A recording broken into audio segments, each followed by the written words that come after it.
नमस्कार मित्रांनो, मी राहुल. आज आपण MST-CET 2019 मॅथ्सचे सोल्युशन इन डिटेल स्टडी करणार आहोत.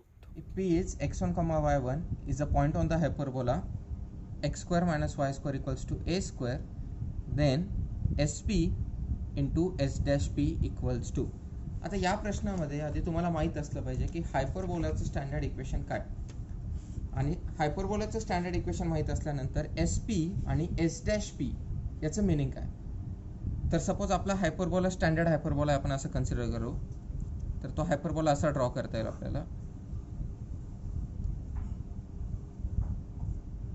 त्याच्या डायरेक्ट्रिक्स, आणि इथे आपण एस घेतला तर इथे आपण एस डॅश घेऊ. हे झाले त्याचे दोन फोकाय. सो एस आणि एस डॅश त्याचे फोकाय असतात. मग आता पी जो आहे, पी x1, y1 हा पॉईंट आहे हायपरबोलावरचा, म्हणजे तो पॉईंट कुठेतरी इथे असेल. सो सपोज तो पॉईंट आहे आपला x1, y1. आता एखादा पॉईंट जर हायपरबोलावरती असेल तर त्याची प्रॉपर्टी काय, तर तो पॉईंट त्या हायपरबोलाचं इक्वेशन सॅटिस्फाय करतो. आता इथे जो हायपरबोलाचं इक्वेशन दिलेलं आहे ते इक्वेशन काय आहे, तर इथे हायपरबोलाचं इक्वेशन दिलेलं आहे x square minus Y square equals to A square, आणि as x1, y1 lies on x square minus y square equals to a square. Therefore इथे काय मिळेल आपल्याला, x1 square minus y1 square equals to मिळेल आपल्याला a square. So आपल्याला हे equation मिळेल. सो याला मी 1 म्हणतो.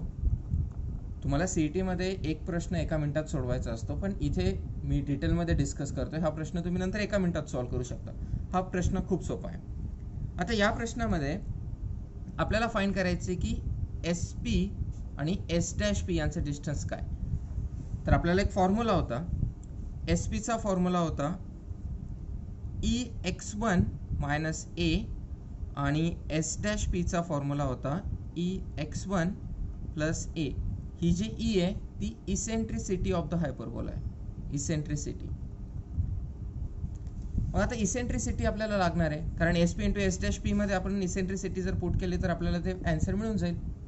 पण आपल्याला इसेंट्रिसिटीची व्हॅल्यू कशी कॅल्क्युलेट करता येते, तर आपल्याला माहिती आहे की जर हायपरबोला असा असेल की x square upon A square minus Y square upon b square equals to जर 1 असेल, तर या हायपरबोलाची जी इसेंट्रिसिटी असते त्याचा फॉर्म्युला आहे root of 1 plus B square upon A square.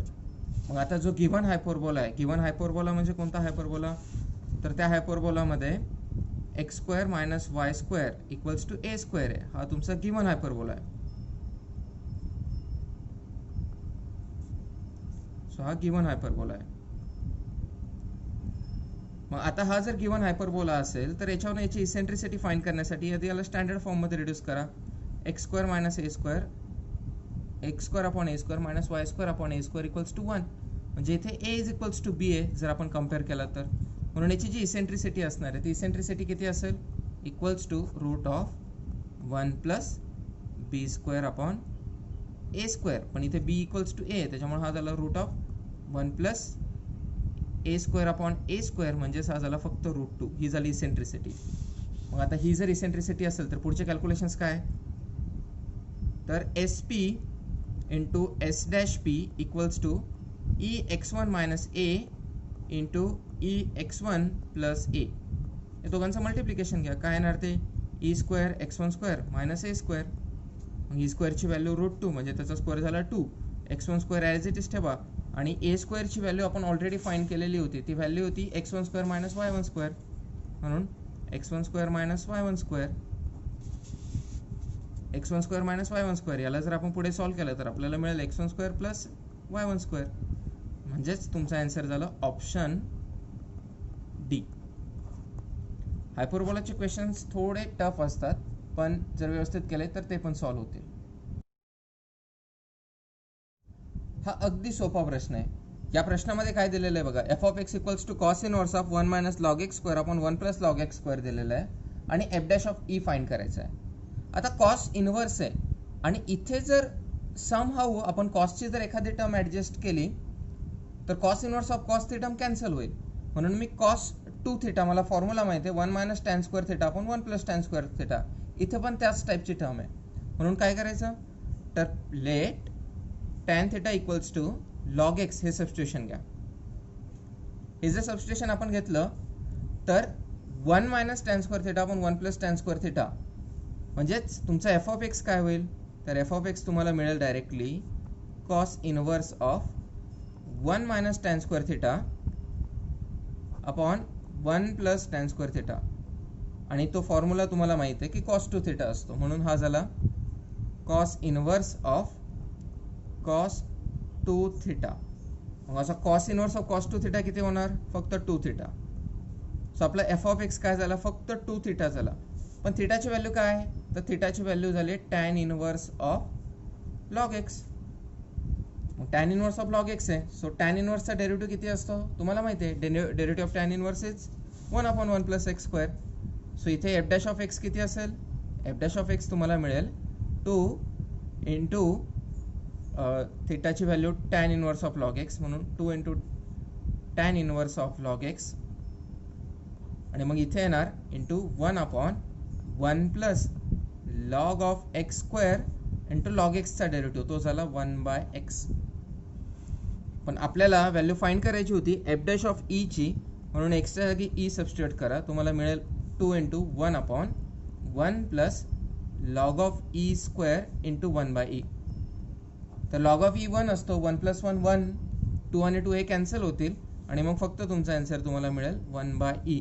म्हणून F dash of E equals to 1 by E, आणि हे आपला आन्सर असेल ऑप्शन ए. सो तुमचा आन्सर आलं ऑप्शन ए. तर आपल्याला या क्वेश्चनमध्ये order of differential equation find करायची आहे.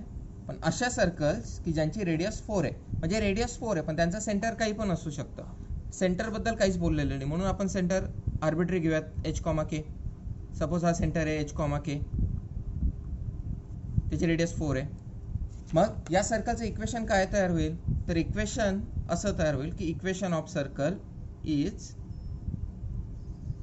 X minus h square plus y minus k square equals to r square असतो, पण इथे आरची व्हॅल्यू ही 4 आहे, त्याच्यामुळे 4 स्क्वेअर झाला. आणि आता या इक्वेशनमध्ये किती आर्बिट्री कॉन्स्टंट आहेत, तर या इक्वेशनमध्ये 2 आर्बिट्री कॉन्स्टंट आहेत, कारण एच कॉमा के काही पण असू शकतात. इथे पण तुमचा 4 रेडियसचा सर्कल असेल तर त्याचं सेंटर वेगळं असेल, इथे पण सर्कल असू शकतो त्याचं सेंटर काहीतरी वेगळं असेल. सो असे आर्बिट्री कॉन्स्टंट 2 आहेत. त्याच्यामुळे तुम्हाला माहिती आहे की differential order of differential equation is equals to number of arbitrary constant. इथे आर्बिट्ररी कॉन्स्टंट 2 आहे, म्हणून ऑर्डर ऑफ डिफरन्शियल इक्वेशन किती येणार, 2 येणार, म्हणून याचा आन्सर ऑप्शन बी. खूप सोपा प्रश्न होता, याला बघायची पण गरज नाही, न बघता पण हा क्वेश्चन सॉल्व्ह होईल. म्हणजे ऑब्व्हियसली तुम्हाला वाचावं तर लागेल क्वेश्चन, पण जास्त अवघड काहीच नाही या क्वेश्चनमध्ये. फक्त आर्बिट्ररी कॉन्स्टंट इक्वेशन लिहा, आन्सर मिळालं. जर तुम्हाला इक्वेशन माहीत असेल तर तुम्हाला ते इक्वेशन पण लिहिण्याची गरज नाही, डायरेक्ट तुम्ही 2 टिक करू शकता. मॅट्रिसेसचे क्वेश्चन खूप सोपे असतात. आता इथे जो मॅट्रिसेस दिलेला आहे तो A equals to x1 1 0 and A equals to inverse दिलेला आहे, तर एक्सची व्हॅल्यू फाइंड करायची. हा क्वेश्चन सॉल्व्ह करत असताना तुम्हाला ए इनवर्स कॅल्क्युलेट करण्याची गरज नाही आहे, कारण इथे आपल्याला ए इक्वल्स टू ए इनवर्स दिलेला आहे. तुम्हाला प्रॉपर्टी माहिती आहे की ए इंटू ए इनवर्स काय असतो, तर आयडेंटिटी असतो. त्याच्यामुळे ए इंटू ए इनवर्स लिहा. ए इंटू ए इनवर्स म्हणजे तर ए इंटू ए, कारण a inverse is a only. So x1 1 0 x1 1 0 आणि equals to identity. Identity matrix कसं असतो 1 0 0 1. आता या मॅट्रिक्ससाठी सगळ्या प्रॉडक्ट कॅल्क्युलेट करत बसायचा का, तर नाही. ज्या एंट्रीमध्ये एक्स येतो ती एंट्री कॅल्क्युलेट करा, ती फक्त फर्स्ट एंट्री घ्या. सगळ्या कॅल्क्युलेट करण्याची गरज नाही, कारण फर्स्ट रो फर्स्ट कॉलम केला तर इथे एक्स स्क्वेअर प्लस 1. इथे काही येऊ द्या, आपल्याला काही फरक पडत नाही. इक्वल्स टू इथे 1 0 0 1. तर इथे डायरेक्टली काय येणार, मग कम्पेअर जर केलं आपण तर x square plus 1 equals to 1 मिळेल, एक्स स्क्वेअर इक्वल्स टू 0 मिळेल, म्हणजे एक्सची व्हॅल्यू ही डायरेक्टली 0 झाली. त्याच्यामुळे तुमचा आन्सर असेल ऑप्शन ए.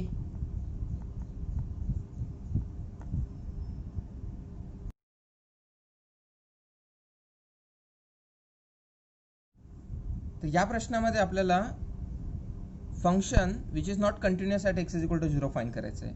आता हा क्वेश्चन आपल्याला सॉल्व्ह नाही करता येणार, इथे आपल्याला प्रत्येक ऑप्शन चेक करत जाणं पडेल. त्याच्यामुळे पहिला ऑप्शन चेक करा, नंतर दुसरा चेक करा, नंतर तिसरा आणि नंतर चौथा चेक करा. पण त्याच्यासाठी आधी तुम्हाला हे माहीत असेल की function continuous at x is equal to 0 म्हणजे काय, तर त्याचं limit X is equal to 0ला, एक्स टेन्स टू 0ला त्याचं लिमिट हे एफ ऑफ 0 असलं पाहिजे. मग आता ऑप्शन ए मध्ये जे फंक्शन आहे ते फंक्शन काय आहे बघा बरं, तर ते फंक्शन आहे f of x equals to 1 + 2x raise to 1 by x, x not equal to 0 आणि it is e square when x is equal to 0. मग आता सोपं आहे, इथे एफ ऑफ 0 किती दिलेलं आहे तुम्हाला, ई स्क्वेअर दिलेलं आहे. मग याचं लिमिट कॅल्क्युलेट करा, limit x tends to 0 of 1 + 2x raise to 1 by x. याचं लिमिट डायरेक्टली किती येतं, ई स्क्वेअर. का, कारण तुम्हाला फॉर्म्युला माहिती आहे, limit x tends to 0 of 1 + kx raise to 1 by x equals to e square.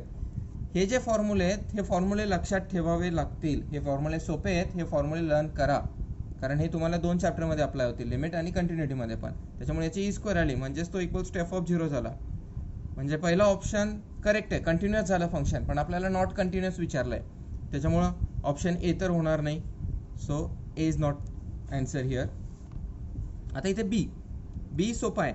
बी काय, सेम, याचं लिमिट कॅल्क्युलेट करा, X tends to 0, X tends to 0 of sine X minus cos X आहे. इथे डिनॉमिनेटरला काहीच नाही, डिनॉमिनेटर टर्म नसल्यामुळे directly 0 value put करा. So sine 0 minus cos 0, sine 0 minus cos 0. Sine 0ची व्हॅल्यू 0, कॉस 0ची 1, त्याच्यामुळे आला -1. आणि एफ ऑफ 0 पण तुम्हाला या क्वेश्चनमध्ये -1च दिलेला आहे, बघून घ्या. एफ ऑफ 0 पण किती दिलेला आहे, -1 दिलेला आहे. त्यामुळे हा फंक्शन पण कंटिन्युअस झाला. हा कंटिन्युअस झाला, त्याच्यामुळे बी पण तुमचा आन्सर होणार नाही. आता सी बघा, सी साठी तुम्हाला थोडं वर्कआउट करावं लागेल. आता सी जो क्वेश्चन आहे त्याचं लिमिट जर तुम्ही कॅल्क्युलेट करत असाल तर limit x tends to 1 e raise to 1 by x -1 upon e raise to 1 by x plus 1. हा एक्स टेन्स टू 0च घ्यायचा आपल्याला, कारण 0ला आपण चेक करतोय. इथे जर मी 0 पुट केला तर 1/0 म्हणजे ई रेज टू इन्फिनिटी म्हणजे इन्फिनिटी.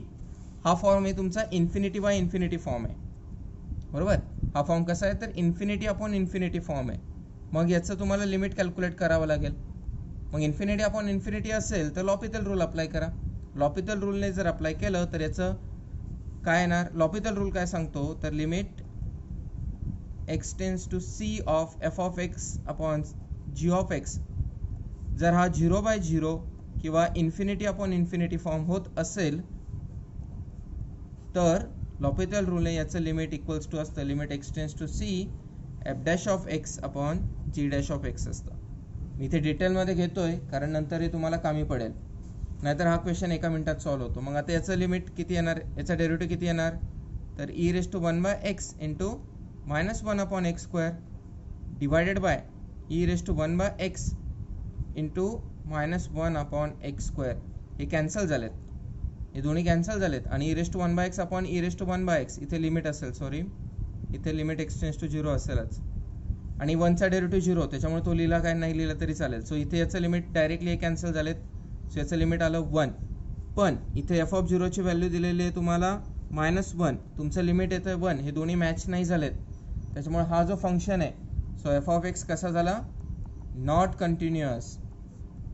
एफ ऑफ एक्स हा नॉट कंटिन्युअस झाला, त्याच्यामुळे तुमचा आन्सर काय झालं इथे, हा फंक्शन नॉट कंटिन्युअस आहे. त्याच्यामुळे option C is your answer.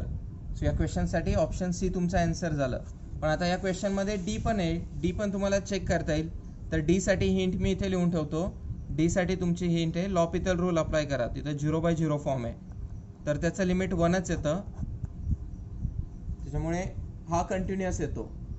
So हा कंटिन्युअस होतो, त्याच्यामुळे हे ए बी आणि डी हे कंटिन्युअस होतात आणि जो सी आहे तुमचा तो डिसकंटिन्युअस होतो, म्हणून तुमचा आन्सर असेल सी. हा प्रोबॅबिलिटीचा क्वेश्चन आहे. हा क्वेश्चन काय सांगतो तर it is observe that 25% of the cases related to child labour reported to the police station are solved. म्हणजे 25% केसेस सॉल्व्ह होतात ज्या पोलीस स्टेशनला रिपोर्ट होतात. If 6 new cases are reported then the probability that at least 5 of them, at least 5 म्हटलेलं आहे, of them will be solved. नवीन cases किती आहेत, 6 केसेस आहेत. सो टोटल केसेस झाल्यात आपल्या 6. एन इज इक्वल्स टू काय झाला 6, टोटल केसेस 6 झाल्यात. 6 पैकी आपल्याला किती सॉल्व्ह झाल्या पाहिजेत? ॲटलिस्ट 5. ॲटलिस्ट 5 म्हणजे काय? तर कमीत कमी 5, म्हणून 5 ऑर 6. म्हणजे 5 केसेस सॉल्व्ह झाल्यात तरी चालेल किंवा 6 केसेस सॉल्व्ह झाल्यात तरी चालेल. मग आता हे सम कसं करायचं? तर इथे 2 पॉसिबिलिटी आहेत. एक तर ती केस सॉल्व्ह होईल किंवा सॉल्व्ह होणार नाही. म्हणजे 2 पॉसिबिलिटी ज्यावेळेस येतात त्यावेळेस एक डिस्ट्रीब्युशन आपण स्टडी केलेलं आहे, ते बायनॉमियल डिस्ट्रीब्युशन. सो हा जो प्रॉब्लेम आहे तो बायनॉमियल डिस्ट्रीब्युशनचा आहे. तर बायनॉमियल डिस्ट्रीब्युशन काय सांगतं की जर बायनॉमियल असेल NP सोबत, किंवा यालाच तुम्ही दुसरा असा सिम्बॉल यूज केलेला आहे की R इज इक्वल्स टू, म्हणजे N is equals to R साठी तुम्ही हा यूज केलेला आहे. तर हे काय सांगतं? तर it is NCR P raise to R into Q raise to N minus R. या P ला म्हणायचं प्रोबॅबिलिटी ऑफ सक्सेस आणि Q ला म्हणायचं प्रोबॅबिलिटी ऑफ फेल्युअर. तर इथे सक्सेस म्हणजे काय? तर इथे सक्सेस म्हणजे केस तुमची सॉल्व्ह झाली आणि फेल्युअर म्हणजे तुमची केस सॉल्व्ह नाही झाली. तर मग सक्सेसची जी प्रोबॅबिलिटी आहे ती पर्सेंटेज फॉर्म मध्ये दिलेली आहे. मग त्याला नॉर्मल फॉर्म मध्ये कन्वर्ट करा. नॉर्मल फॉर्म मध्ये कसं कन्वर्ट करणार? पर्सेंटेज आहे त्याच्यामुळे divide by 100. So probability of success 1/4. फेल्युअरची प्रोबॅबिलिटी किती असेल? 1 मायनस P, म्हणजे 1 मायनस 1/4 म्हणजे झाली 3/4. 3/4 सॉरी. आता आपल्याला जी प्रोबॅबिलिटी फाइंड करायची आहे ती प्रोबॅबिलिटी आपल्याला P ही R इज इक्वल्स टू 5 साठी कॅल्क्युलेट करायची आहे आणि ऑर ऍटलिस्ट आहे, म्हणजे R इक्वल्स टू 5 पण चालेल आणि R इक्वल्स टू 6 पण चालेल, म्हणजे दोघांची आपल्याला फाइंड करायची. किती केसेस रिपोर्ट झाल्यात? 6 केसेस, म्हणून N इक्वल्स टू 6 आणि R is equals to 5 plus R is equals to 6. मग आता या एक्सप्रेशन मध्ये पुट करा. ते काय येणार? 6 C5, त्याच्यानंतर P ची व्हॅल्यू 1/4 रेस टू 5 आणि N मायनस R म्हणजे 3/4 रेस टू 1 प्लस हा कसा असेल? 6 C6 1/4 रेस टू 6 आणि 3/4 रेस टू 0 असेल. म्हणून हा सिम्पली झाला 6 into 1/4 raise to 6 sorry 5 to 3 into 1/4 plus 6C6 म्हणजे हा 1 इंटू 1/4 रेस टू 6. यामध्ये आता बघा 1/4 रेस टू 6 1/4 रेस टू 6 दोन्ही टर्म मधनं कॉमन घेता येतं. जर मी कॉमन घेतलं तर मला मिळेल 1/4 रेस टू 6. 6 इंटू 3 18, 18 प्लस 1 19, म्हणजे आता 19 इंटू 1/4 रेस टू 6 आणि 1/4 रेस टू 6 असतो 4096. त्याच्यामुळे याचं जे आन्सर असेल ते 19/4096 डायरेक्ट आन्सर मिळालेलं आहे. त्याच्यामुळे याचा जो ऑप्शन आहे तो ऑप्शन आहे बघा तुमचा डी. सो याचा जे आन्सर आहे तो ऑप्शन आहे तुमचा D. So this is option. तर या प्रश्नामध्ये तुम्हाला कोणता फॉर्म्युला नाही आठवला तरी चालेल, पण तुम्हाला कन्सेप्ट माहित असल्या पाहिजेत. कन्सेप्ट खूप महत्वाचे आहेत. आता कन्सेप्ट म्हणजे काय? तर एसएन म्हणजे काय असतं? सम ऑफ फर्स्ट n टर्म्स, म्हणून T1 plus T2 plus Tn. मग आता आपल्याला T2 फाइंड करायचा आहे. T2 कोणत्या टर्म मध्ये येतो? तर S2 मध्ये T2 येईल. कसा? तर S2 ची व्हॅल्यू किती असेल? T1 प्लस T2 आणि S1 ची व्हॅल्यू किती असेल? सम ऑफ फर्स्ट टर्म, त्याच्यामुळे ती T1 असेल फक्त. मग आता या दोन व्हॅल्यू तर आपल्याला मिळाला. आपल्याला T2 कॅल्क्युलेट करायचा आहे. T1 ची व्हॅल्यू आपल्याला माहित नाही, पण इथे आपल्याला माहिती आहे की Sn इक्वल्स टू दिलेला आहे, म्हणून आपण S1 काय असेल? n ची व्हॅल्यू 1 पुट करा. सो 4:1 मायनस 3:1 अपॉन 3:1 म्हणजे ही झाली 1/3 आणि S2 ची व्हॅल्यू किती होईल? 4 square minus 3 square upon 3 square. तर 4 स्क्वेअर मायनस 3 स्क्वेअर म्हणजे 16 मायनस 9 म्हणजे 7 अपॉन 9. पण S1 ची व्हॅल्यू ऑलरेडी आपल्याला माहित होती, ती T1च आहे. सो T1 झाला तुमचा 1/3. त्याच्यानंतर T1 प्लस T2 झाला तुमचा T1 plus T2 equals to T1 plus T2 ची व्हॅल्यू झाली तुमची 7/9. मग ही व्हॅल्यू इथे पुट करा. तर T2 मिळेल तुम्हाला 7/9 मायनस 1/3. याला जर सॉल्व केलं तर ते असं मिळेल 7/9 मायनस 1/9 3/9, म्हणजेच आन्सर मिळेल तुम्हाला 4/9. म्हणजे आन्सर झालं तुमचं ऑप्शन डी. सो आन्सर झालं ऑप्शन डी. या क्वेश्चनमध्ये मी कोणताच फॉर्म्युला यूज नाही केलेला.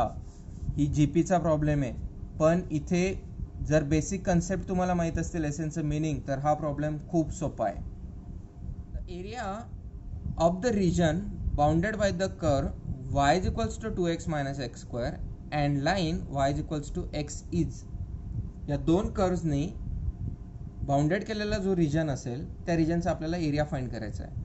आता एरिया फाइंड करण्यासाठी इंटिग्रेशनचा फॉर्म्युला आहे, इंटिग्रेशनची मेथड आहे एरिया अंडर द कर्वसाठी किंवा एरिया बाउंडेड बाय टू कर्वसाठी. तर ती मेथड अशी असते की F of X minus G of एक्सचं इंटिग्रेशन कॅल्क्युलेट करायचं from X is equals to A to x is equals to B. पण हे ए आणि बी काय आहेत तर इंटरसेक्शन पॉईंट आहेत, म्हणजे इथून तुम्ही इंटरसेक्ट करा. सो हा तुमचा एक्स इज इक्वल्स टू ए असतो आणि हा तुमचा एक्स इज इक्वल्स टू बी असतो. हे इंटिग्रेशन कॅल्क्युलेट करत असाल तर तुम्हाला area bounded by the curve मिळेल. पण त्यासाठी आपल्याला इंटरसेक्शन पॉईंट लागतील. इंटरसेक्शन पॉईंट म्हणजे काय तर असे पॉईंट ज्या पॉईंटसाठी वायच्या व्हॅल्यू सेम होतील दोन्ही कर्वमुळे. म्हणजे Y is equals to 2x minus x square आणि Y is equals to X या कर्व्सचे जर इंटरसेक्शन पॉईंट फाइंड करायचे असतील तर इक्वेट करा. म्हणजे 2x minus x square equals to x, याला जर आपण व्यवस्थित इक्वेट केलं तर आपल्याला मिळतं x minus x square equals to 0. म्हणजे याच्यावरून आपल्याला दोन व्हॅल्यूज मिळतात, एक्स इज इक्वल्स टू 0 मिळतो आणि एक्स इज इक्वल्स टू 1 मिळतो. म्हणून ही झाली 0 आणि हा झाला 1. सो या दोन व्हॅल्यूज आहेत, म्हणून इंटिग्रेशन आपलं असेल x is equal to 0 to x is equals to 1 f of x काय आहे तुमचा तर 2x मायनस एक्स स्क्वेअर आहे आणि जी ऑफ एक्स तुमचा आहे एक्स आहे फक्त dx. याला इंटिग्रेट करण्यासाठी 2x मायनस एक्स म्हणजे फक्त एक्स, म्हणजे integration X is equals to 0 to x is equals to 1 X minus x square dx which is equals to एक्सचं integration X square by 2 0 to 1 आणि X स्क्वेअरचं integration X cube upon 3 परत 0 to 1. इथे plus C लिहायचं का तर नाही, कारण डेफिनेट इंटिग्रेशन आहे. सो याची व्हॅल्यू मिळते 1/2 मायनस 0 मायनस 1/3 मायनस 0. त्याच्यामुळे याची व्हॅल्यू झाली 1/6. क्रॉस मल्टिप्लिकेशन केलं तर तुम्हाला 1/6 व्हॅल्यू मिळेल. म्हणजेच हा झाला ऑप्शन ए. तर या प्रश्नामध्ये आपल्याला general solution of differential equation find करायचं आहे. इक्वेशन आहे तुमचं x into D Y by D x equals to y minus x into tan of y by x. Options दिलेले आहेत. कधी कधी काय असतं की डिफरन्शियल इक्वेशन जर अवघड जात असेल सॉल्व्ह करण्यासाठी तर ऑप्शन्सवरनं क्वेश्चनकडे जायचं. म्हणजे ऑप्शन्सचं डेरिव्हेटिव्ह कॅल्क्युलेट करायचा, तो डिफरन्शियल इक्वेशनमध्ये पुट करायचा आणि आन्सर मॅच होतं का ते चेक करायचं. पण कधी कधी ती मेथड लेंदी होते, पण ते कधी अप्लाय करायचं ज्यावेळेस तुमचं डिफरन्शियल इक्वेशन अवघड असेल सॉल्व्ह करण्यासाठी. इथे हे डिफरन्शियल इक्वेशन सोपं आहे सॉल्व्ह करण्यासाठी. मग हे सॉल्व्ह कसं करणार तर याला मी परत लिहून घेतो. आता इथे tan of y by x आलेला आहे ना, म्हणजे काहीतरी वाय बाय एक्सची हिंट आहे. म्हणून वाय बाय एक्स अशा फॉर्ममध्ये टर्म्स येतात का आपल्या, जर आपण एक्सने डिवाइड केलं तर आपल्या टर्म्स या वाय बाय एक्स फॉर्ममध्ये येतात. सो एक्स एक्स कॅन्सल होईल, एक्सने जर दोन्ही साईडला डिवाइड केलं तर अशा टर्म मिळते. मग आता सिम्पली वाय बाय एक्सला व्ही पुट करा. So put Y by x equals to V.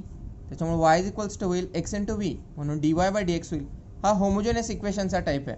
Homogeneous equation तुम्ही 12th स्टँडर्डला स्टडी केलेले आहेत. तर X into D Y by D X plus V. आता या व्हॅल्यूज इथे फक्त सबस्टिट्यूट करा. या व्हॅल्यूज जर तुम्ही सबस्टिट्यूट केल्या तर तुम्हाला काय मिळेल X into D V by D X plus V is equals to Y by एक्सची व्हॅल्यू किती असेल, मग वाय बाय एक्सची व्हॅल्यू असेल V minus tan of V. So V minus tan of V. मग आता हे सॉल्व्ह कसं करणार तर व्ही व्ही कॅन्सल झाला आणि तुम्हाला मिळेल इथे x into D V by D x equals to मिळेल तुम्हाला मायनस टॅन व्ही. याला तुम्ही रिअरेंज करू शकता. D V upon tan V equals to minus D X upon X. Integrate करा. तर इंटिग्रेट करत असताना टॅन व्ही आहे, टॅन व्हीलाच कसं लिहिता येईल आपल्याला cos V upon sine V, म्हणजे sine V upon cos V, पण तो डिनॉमिनेटरचा न्यूमरेटरमध्ये जाईल. म्हणून cos V upon sine V D V equals to minus D X upon X. मग याचा डेरिव्हेटिव्ह वरती आहे, साईन व्हीचा डेरिव्हेटिव्ह वरती आहे, म्हणून हा झाला log of sine v equals to minus log of x. Constant add करा लॉग सी. ज्यावेळेस लॉगच्या टर्म येतील ना त्यावेळेस तुमचा आर्बिट्ररी कॉन्स्टंट हा लॉग सी घ्यायचा. मग आता हे सॉल्व्ह करा, हे सिम्पल आहे सॉल्व्ह करणं. तर इथे काय मिळेल तुम्हाला, log of sine V is equals to log of C upon x.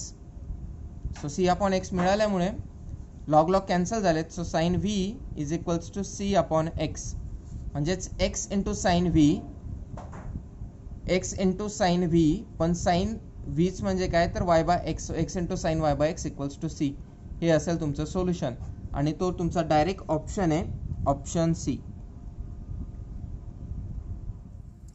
तर या प्रश्नामध्ये आपल्याला इक्विव्हॅलंट स्टेटमेंट पॅटर्न फाइंड करायचा आहे गिव्हन स्टेटमेंट पॅटर्नचा. आता असा क्वेश्चन करत असताना इक्विव्हॅलंट स्टेटमेंट पॅटर्नसाठी आपण काय करायचं होतं, ट्रूथ टेबल फाइंड करायचं. ट्रूथ टेबलमध्ये ज्या स्टेटमेंट्सचे कॉलम मॅच व्हायचे ते दोन स्टेटमेंट्स इक्विव्हॅलंट स्टेटमेंट असायचे. पण ज्यावेळेस तुम्ही सीईटी साठी करत असता त्यावेळेस सीईटी मध्ये तुम्हाला 1 मिनिटात एक क्वेश्चन सॉल्व्ह करायचा असतो, जास्तीत जास्त 1.5 मिनिटामध्ये. तर त्यावेळेस तुम्हाला ट्रूथ टेबल ड्रॉ करण्यामध्ये खूप वेळ जातो, कारण याचा जर तुम्ही ट्रूथ टेबल ड्रॉ केला तर त्याच्यामध्ये टोटल 8 एंट्रीज येतील, कारण 3 स्टेटमेंट्स आहेत इथे, PQR वेगवेगळे स्टेटमेंट्स आहेत. सो तसं न करता याला सॉल्व्ह करण्यासाठी आपण पर्टिक्युलर केसेस घ्यायच्यात. आता पर्टिक्युलर केसेस कशा घ्यायच्यात तर ते बघा. पर्टिक्युलर केसेस म्हणजे काय तर PQRच्या वेगवेगळ्या व्हॅल्यूज घ्या. तर आपण पर्टिक्युलर केसेसने सम सॉल्व्ह करूयात. आता फॉर एक्झाम्पल मी आरची व्हॅल्यू टी घेतो, क्यूची व्हॅल्यू टी घेतो, पीची व्हॅल्यू एफ घेतो. त्याच्यामुळे पी इंटरसेक्शन क्यू जो असेल, सॉरी पी अँड क्यू जो असेल तो एफ असेल. आणि मग आता याच व्हॅल्यू तुम्ही गिव्हन एक्सप्रेशनमध्ये पुट करा. गिव्हन एक्सप्रेशनमध्ये जर तुम्ही त्या व्हॅल्यू पुट केला तर तुम्हाला मिळेल पी अँड क्यूची व्हॅल्यू एफ आहे and negation of Archi value म्हणजे निगेशन ऑफ टी एफ असेल, और पी अँड क्यूची व्हॅल्यू परत एफ आहे. नंतर परत ऑर आहे आणि निगेशन ऑफ पी म्हणजे टी येणार अँड टी येईल. तर अशी ही एक्सप्रेशन असेल. याला जर तुम्ही सिम्प्लिफाय केलं तर एफ ऑर एफ काय असतं, एफच असतं. म्हणून हा आला एफ अँड एफ आणि or T and T, T and T T. So F and F or T म्हणजेच तो तुम्हाला मिळेल F or T equals to T. म्हणजे या एक पूर्ण एक्सप्रेशनची व्हॅल्यू टी झाली. मग आता टीची जी व्हॅल्यू आहे ती कशा कशाची होती बरं, तर आर इज इक्वल्स टू टीची होती, क्यू इज इक्वल्स टू टीची होती. पण 2 आन्सर तर नसणार, एकच आन्सर असेल. पण आपल्याला हे तर नक्की कळालं की हे आन्सर डेफिनेटली नसेल, कारण आपला गिव्हन एक्सप्रेशन जो आहे त्याचा आन्सर टी येत आहे, पण आपण पीची व्हॅल्यू एफ घेतली होती, त्याच्यामुळे हे दोन्ही मॅच होत नाहीत या एंट्रीसाठी. म्हणून हे आन्सर आपले डिलीट झालेत. म्हणून ऑप्शन सी आणि डी डिलीट झालेत. 2 ऑप्शन आपण इझिली डिलीट केलेत. मग आता आपल्याला ऑप्शन आर आणि क्यू हे ट्रू आहेत का नाही, म्हणजे यापैकी कोणतं करेक्ट आन्सर आहे तर ते आपल्याला फाइंड करायचं. आपल्याला आता हे तर कळालं की आर आणि क्यू यामध्ये एक आन्सर करेक्ट असणार दोघांपैकी. म्हणून आरची जी व्हॅल्यू असेल त्याच्या अपोजिट क्यूची व्हॅल्यू घ्यायची. म्हणून आरची व्हॅल्यू आपण एफ घेऊ, क्यूची व्हॅल्यू टी घे. तर मग आता या व्हॅल्यू पीची व्हॅल्यू काही पण घ्या, काही फरक पडणार नाही. आर आणि एफ आपल्याला आर आणि क्यू कम्पेअर करायचे आहेत. सो या दोघांच्या व्हॅल्यू वेगवेगळ्या घ्या आणि मग तुमच्या एक्सप्रेशनची व्हॅल्यू फाइंड करा. पीची व्हॅल्यू मी टी घेतो इथे, मग पी अँड टी तुमचा टी अँड टी टी होईल. मी जर एक्सप्रेशनमध्ये पुट केलं तर ते असं दिसेल की T and T or T or F and T. मग हे एक्सप्रेशन जर तुम्ही सॉल्व्ह केलं तर T and T or T T or T T असेल, टी अँड टी परत टी येणार, or F and T F असेल, म्हणून हा टी ऑर एफ होईल. सो टी ऑर एफ म्हणजेच टी आला. मग या दोघांपैकी टी कशाचा होता तर क्यूचा होता. डेफिनेटली क्यू आन्सर असेल, शुअर नाही. पण एफ आर जो आहे ते आन्सर तर डेफिनेटली नसेल, कारण आपलं एक्सप्रेशनची व्हॅल्यू टी येते. म्हणून हे आन्सर तुमचं चुकीचं झालं. म्हणून तुमचं जे आन्सर असेल ते करेक्ट ऑप्शन आहे ऑप्शन क्यू. सॉरी, म्हणजे आन्सर झालं तुमचं क्यू आणि त्याच्यामुळे तुमचा ऑप्शन आला बी. तर या चॅनलच्या माध्यमातून आपण MST CETचा पूर्ण पेपर सॉल्व्ह करणार आहोत पार्ट 1. आता आज मी इथे थांबतो, कारण क्वेश्चन 1 to 10 मी आज सॉल्व्ह केलेले आहेत. उद्याच्या व्हिडिओमध्ये मी क्वेश्चन 10 to 20 सॉल्व्ह करेन, सॉरी 11 to 20 सॉल्व्ह करेन. तोपर्यंत बाय बाय.